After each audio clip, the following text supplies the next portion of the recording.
using stationary waves and calculate the speed of sound using resonance tube. Actual में क्या करना है, speed of sound मालूम करनी है रेजोनेंस ट्यूब की मदद से, और उसकी हमने वेवलेंथ भी मालूम करनी है। तो ये जो टॉपिक है, ये जो हमारे पास एक्सपेरिमेंट है वो रिलेटेड है स्टेशनरी वेव्स के। तो यहाँ पे हमारे पास एक रेजोनेंस ट्यूब होगा जिसकी मदद से हम स्पीड ऑफ साउंड को कैलकुलेट करेंगे। ठीक है।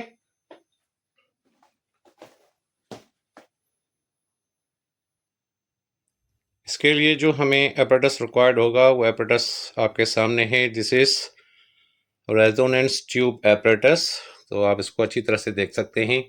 This is resonance tube apparatus. इसके अंदर जो हमने लिक्विड भरी है, पानी जो इसके अंदर भरा है, वो पानी थोड़ा सा हमने इसको कलर इसमें शामिल किया हुआ है ताकि ये विजिबल हो, अच्छी तरह से आपको नज़र आ जाए। और इसके साथ 2 अदद हमें ट्यूनिंग फोक्स चाहिए होंगी। एक ट्यूनिंग फोक जिसकी फ्रीक्वेंसी 512 हर्ट्ज़ की होगी, दूसरी फ्रीक्वेंसी जिसकी फ्रीक्वेंसी 480 हर्ट्ज़ की होगी, और उसके साथ एक हमें रबर पैड भी रिक्वायर्ड होगा। और ये इसकी ऑब्जर्वेशन एंड कैलकुलेशन की टेबल हमारे पास होगी।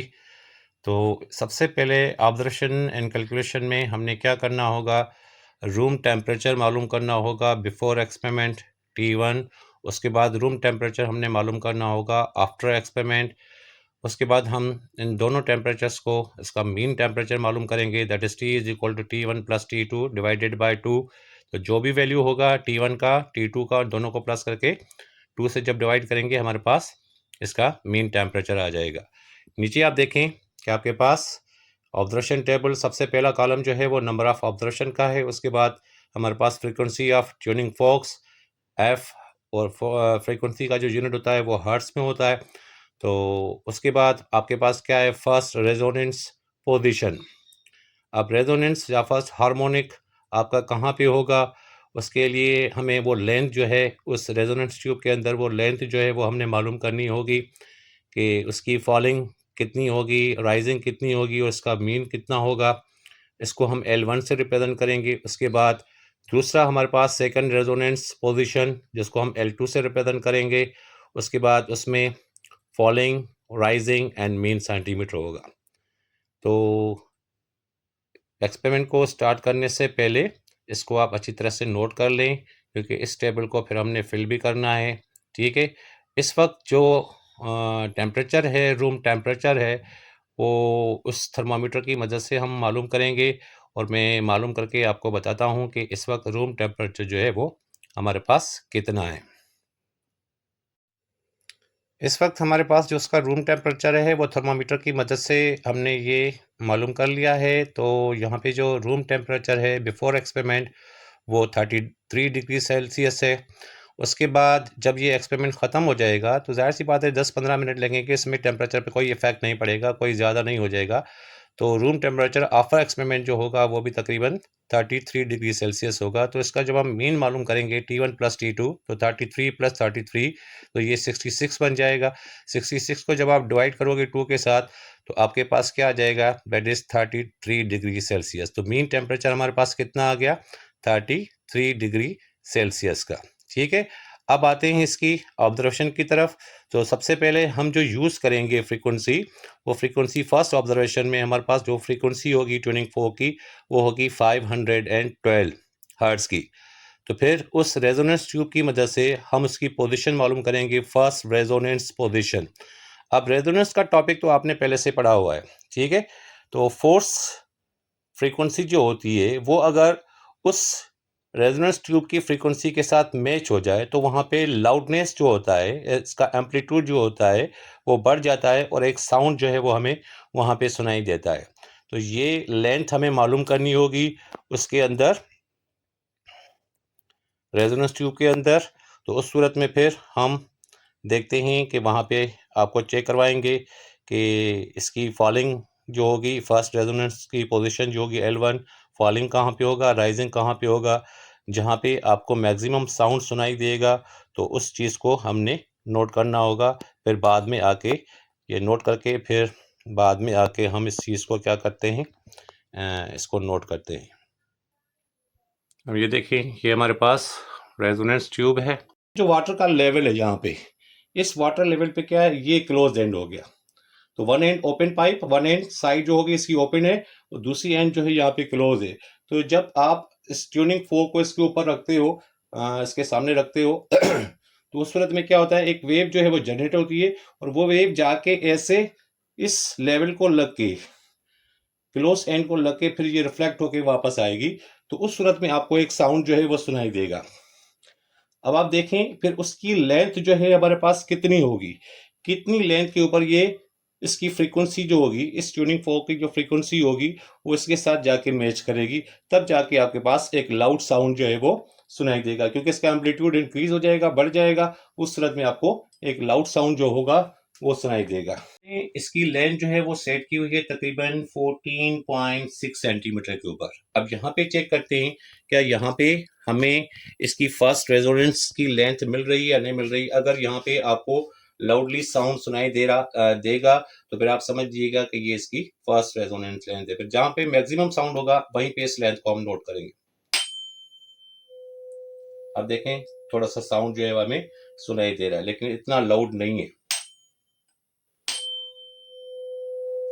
देखें, आप सुन रहे होगे, आवाज इसकी आ रही होगी, तो लेकिन साउंड तो है लेकिन इतना ज्यादा नहीं है। फिर इसकी और लेंथ थोड़ी सी चेंज करते हैं। अब आप देखें कि यहाँ पे हमने अब जो इसकी लेंथ यहाँ पे सेट की हुई है वो तकरीबन 16.5 सेंटीमीटर है।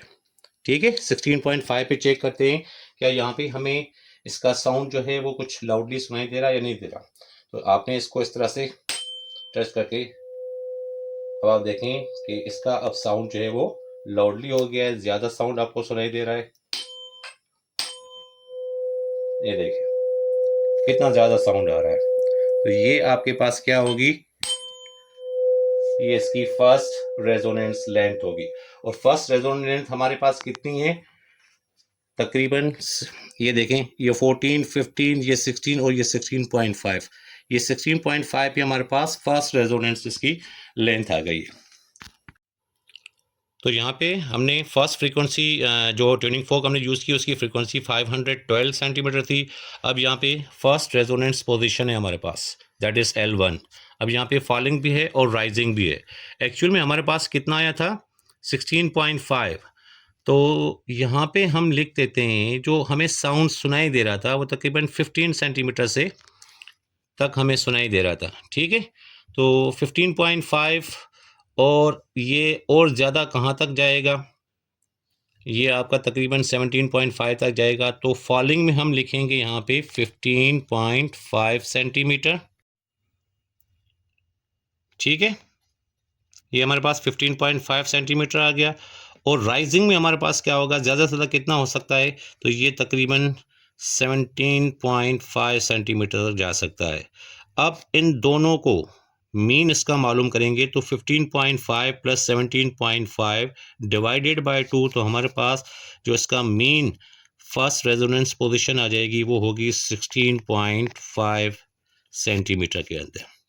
तो एक्चुअल हमारे पास यही लेंथ थी, क्योंकि ये स्टार्ट हो रहा था साउंड हमारे पास जो सुनाई दे रहा था उसमें हमारे पास 15.5 से ये लेके तकरीबन ये 17.5 तक चला जाता, लेकिन जो हमारे पास लाउड साउंड था वो 16.5 सेंटीमीटर पे था। ठीक है, ये हमारे पास क्या होगा, दिस इज फर्स्ट रेजोनेंस। अब इस फर्स्ट रेजोनेंस का मतलब क्या हुआ, ये चीज़ अगर मैं आपको यहाँ पे थोड़ा सा समझा दूँ।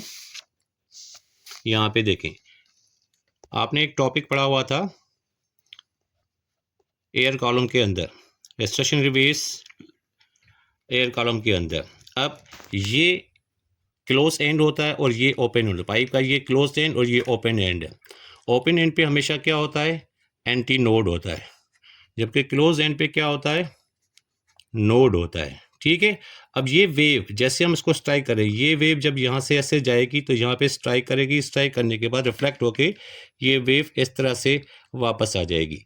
तो यहाँ पे हमारे पास जो इसका L1 का जो वैल्यू आ गया था वो था हमारे पास 16.5 सेंटीमीटर। मतलब इतनी लेंथ के ऊपर हमारे पास इसकी फर्स्ट रेजोनेंस जो है वो आ गई थी। मतलब इसकी जो फ्रीक्वेंसी थी 512, वो इस रेजोनेंस ट्यूब के फ्रीक्वेंसी के साथ क्या हो रहा था, मैच हो रहा था, जिसकी वजह से हमारे पास एक लाउड साउंड जो है वो सुनाई दे रहा था। ठीक है। जब हम सेकंड रेजोनेंस की बात करेंगे, सेकंड रेजोनेंस पोजीशन L2, उसमें भी आपके पास फॉलिंग भी है और उसमें भी आपके पास राइजिंग भी है, ठीक है। फिर वो सेकंड कहाँ पे होगी, इस तरह से ये एक और चीज़ यहाँ पे आप देखें कि यहाँ पे दूसरा पाइप हम बना लेते हैं, थोड़ी सी इसकी लेंथ ज़्यादा कर लेंगे हम, ठीक है। ये इस तरह से हमारे पास पाइप आ गया। अब ये इसका ओपन एंड हो गया। यहाँ पे आपके पास क्या होगा, दिस इज एंटी नोड, ठीक है। अब ये यहाँ पे क्या होगा, यहाँ पे ऐसे ये वेव ऐसे आके फिर यहाँ पे ऐसे आके एंटी नोड पे क्या नोड पे क्या होगा, ये इस तरह से मूव करती हुई वेव फिर जब यहाँ से मूव करती हुई यहाँ पे ऐसे जाएगी तो ये आपके पास हो गया। अब आपको पता है कि ये वाली चीज़ जो होती है, ये जो हमारे पास आया, इसकी जो लेंथ होती है वो तकरीबन λ/4 के इक्वल होता है। तो ये वाला हिस्सा भी आपके पास क्या हो गया, λ/4 हो गया। इसी हिसाब से ये कंप्लीट लूप है, इसको अगर हम आधा आधा कर लें तो ये वाला हिस्सा भी λ/4 हो गया और ये वाला हिस्सा भी λ/4 हो गया।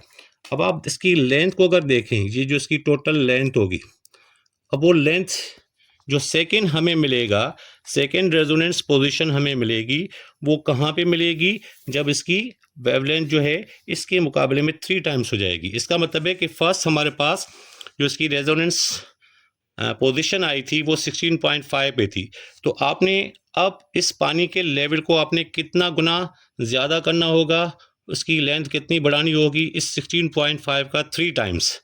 इसका मतलब है कि 16.5 को मैं 3 टाइम्स जब मल्टीप्लाई करूँगा, वो जो रिज़ल्ट मेरे पास आएगा, वहाँ पे पानी का लेवल जब हम देखेंगे, फिर वहाँ पे हम इस ट्यूनिंग फोर्क को यूज़ करके देखेंगे, तो हमें पता चल जाएगा कि वहाँ पे क्या लाउड साउंड आ रहा है या नहीं आ रहा है। अब यहाँ पे जो फर्स्ट आपको रेजोनेंस लेंथ मिली वो 16.5, यहाँ पे आपके पास कितनी आ रही है, λ/4 प्लस λ/4 प्लस λ/4, तो इसकी टोटल लेंथ जो होगी वो लेंथ क्या होगी, that is L is equal to 3 λ/4। इसका मतलब है कि इसकी जो लेंथ थी λ/4 की थी वो 16.5 थी, तो आपने इसको क्या करना होगा, 3 के साथ मल्टीप्लाई करना होगा।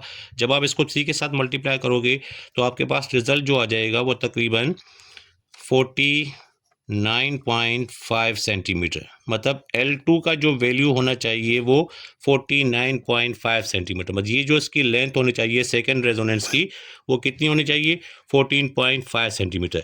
आइए देखते हैं इस रेजोनेंस ट्यूब के ऊपर कि इस लेंथ के ऊपर क्या हमें लाउड साउंड जो है वो सुनाई दे रहा है या नहीं सुनाई दे रहा।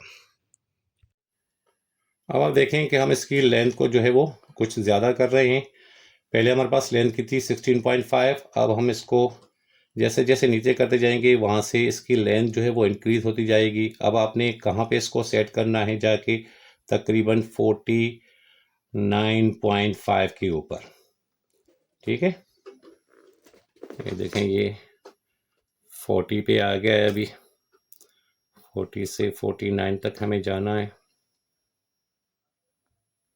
इसको ऐसे नीचे करते जाएंगे, पानी का लेवल नीचे आ रहा है।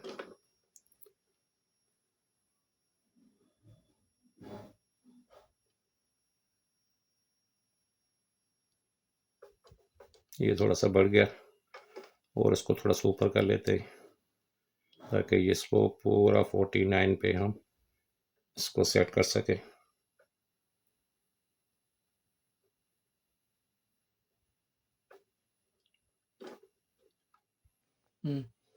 अब आप चेक करें कि इसकी लेंथ हमने सेट कर दी है 49.5 सेंटीमीटर। इसका मतलब है कि फर्स्ट रेजोनेंस की जो लेंथ थी वो 16.5, इसको 3 टाइम्स हमने मल्टीप्लाई किया, आपके पास जो सेकंड रेजोनेंस आ गया वो कहाँ पे आ गया, वो 49.5 पे। अब फिर से इस ट्यूनिंग फोर्क को, वही हमारे पास 512 हर्ट्ज की फ्रीक्वेंसी है, ट्यूनिंग फोर्क है, इसको फिर रबर स्ट्राइक करेंगे, रबर पेड़ पे स्ट्राइक करेंगे और चेक करेंगे कि क्या हमें फिर से साउंड सुनाई दे रहा है या नहीं सुनाई दे रहा। ये देखें साउंड सुनाई दे रहा है, कितना लाउड साउंड है। सही है, समझ में आ गई बात। तो सेकंड रेजोनेंस आपने इस तरह से इसकी नोट करनी होगी। अब हमने नोट करना होगा कि ये हमारे पास जो सेकंड रेजोनेंस है वो कितना है, दैट इज 49.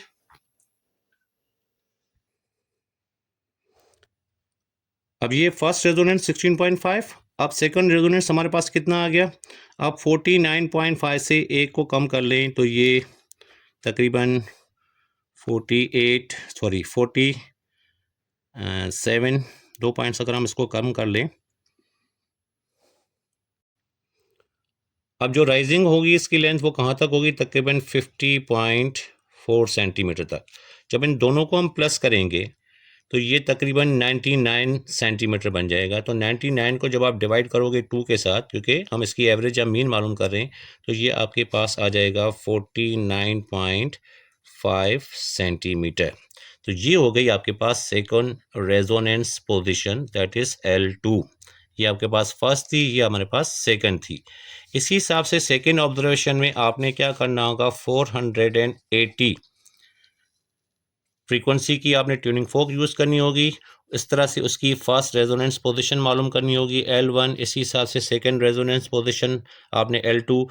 ये इसमें ये होगा कि सबसे पहले आपने फर्स्ट रेजोनेंस को आपने थोड़ा सा देखना होगा कि वो हमें कहाँ पे मिल रही है, तो वो रीडिंग ऐसे नोट करके, तो जो सेकंड रेजोनेंस है उसको ऑटोमेटिकली आपको पता चल जाएगा। जो फर्स्ट रेजोनेंस है उसका 3 टाइम्स आप इसको ज़्यादा लेंथ करोगे तो आपको सेकंड रेजोनेंस मिल जाएगा। अब नीचे आ जाएं, यहाँ पे देखें distance between two resonance positions L2 minus L1। This is L2, this is L1। ठीक है, L2 माइनस L1 इक्वल होता है किसके? लेमडा बाय 2 के। L2 माइनस L1 किसके इक्वल है? लेमडा बाय 2 के इक्वल है।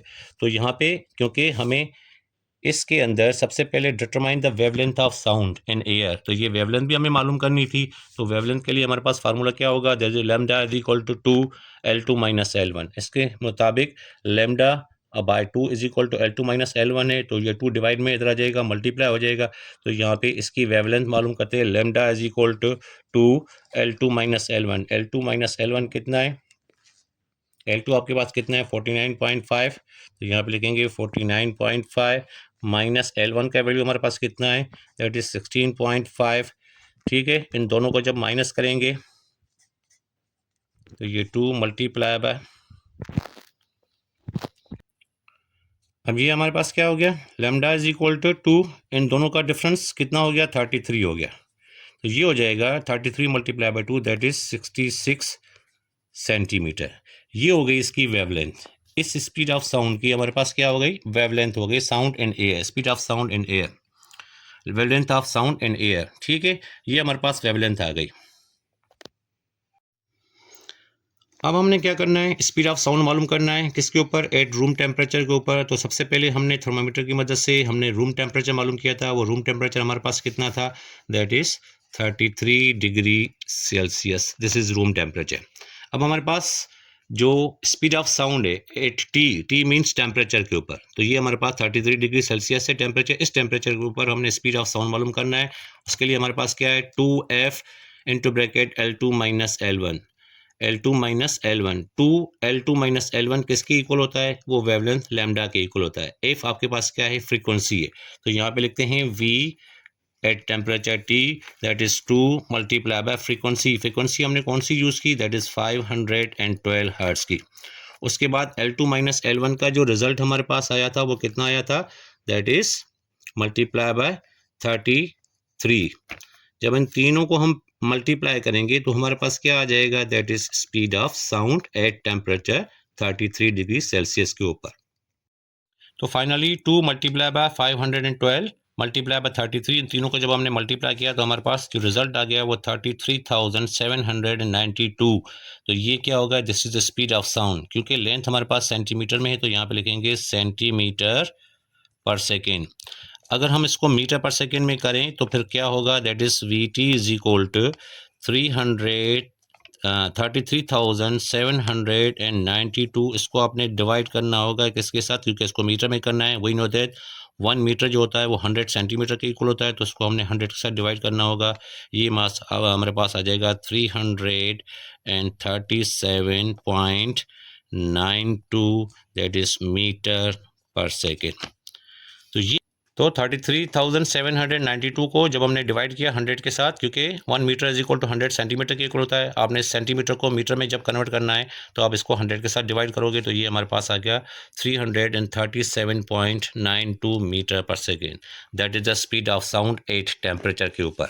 इसी हिसाब से फिर हमारे पास क्या है, speed of sound 8 0 degree Celsius. तो 0 डिग्री सेल्सियस पे हमारे पास इसका स्पीड ऑफ साउंड क्या होगा, that is V naught is equal to, naught का मतलब है एट 0 डिग्री, ठीक है, इज इक्वल टू VT। अब VT तो हमने यहाँ पे मालूम कर लिया है, वो कितना था हमारे पास 33,792। तो यहाँ पे लिखेंगे 33,792 माइनस 61। तो यहाँ पे ये 61 मल्टीप्लाई बाई टी, टेम्परेचर हमारे पास कितना है, दैट इज 33 डिग्री सेल्सियस। तो यहाँ पे इसको 33 के साथ मल्टीप्लाई करके इसमें से ये चीज़ माइनस करेंगे, हमारे पास क्या आ जाएगा, speed of sound 80 degree Celsius के ऊपर। तो यहाँ पे V naught is equal to VT minus 61T, ये एक फार्मूला है जो एट टेम्परेचर 0 डिग्री पे, तो टेम्परेचर पे हमने जो वैल्यू मालूम किया था वो 33,792 माइनस 61 मल्टीप्लाई बाई टी। यहाँ पे टेम्परेचर है, वो टेम्परेचर जो रूम का था वो 33 था। इन दोनों को हमने मल्टीप्लाई किया 2013 हो गया। अब 33,792 में से इसको माइनस कर लें तो ये हो जाएगा 31,779 सेंटीमीटर पर सेकेंड, ठीक है। फिर इसको हमने डिवाइड किया 100 के साथ, क्योंकि इसको हमने मीटर में मालूम करना है, मीटर पर सेकेंड में, तो ये हो गया 317.79 मीटर पर सेकेंड। इसका जो एक्चुअल वैल्यू है, अब यहाँ पे हमारे पास कितना आ गया 317.79 मीटर पर सेकेंड। एक्चुअल वैल्यू हमारे पास क्या है, speed of sound eight 0 degree Celsius पे वो है 332 मीटर पर सेकेंड, लेकिन हमारे पास जो इसका वैल्यू आया है वो 317.79। थोड़ा सा एक्सपेरिमेंटल एरर होता है, जिसकी वजह से वैल्यू जो है वो ऊपर नीचे हो सकता है। तो ये था आपका एक्सपेरिमेंट जिसमें हमने स्पीड ऑफ साउंड मालूम किया एक टेम्परेचर के ऊपर। ये इसकी पूरी कैलकुलेशन है। Speed of sound at room temperature वो हमारे पास आ गया 337.92 मीटर पर सेकेंड। फिर उसी स्पीड ऑफ साउंड को हमने एट टेम्परेचर 0 डिग्री सेल्सियस पे देखा तो वो हमारे पास रिजल्ट आ गया 307.79 मीटर पर सेकेंड। उम्मीद है आपको ये एक्सपेरिमेंट अच्छी तरह से समझ में आ गया होगा, इसको परफॉर्म करने का तरीका भी अच्छी तरह से समझ में आ गया होगा। तो चैनल को लाइक और सब्सक्राइब ज़रूर कीजिएगा। Thank you.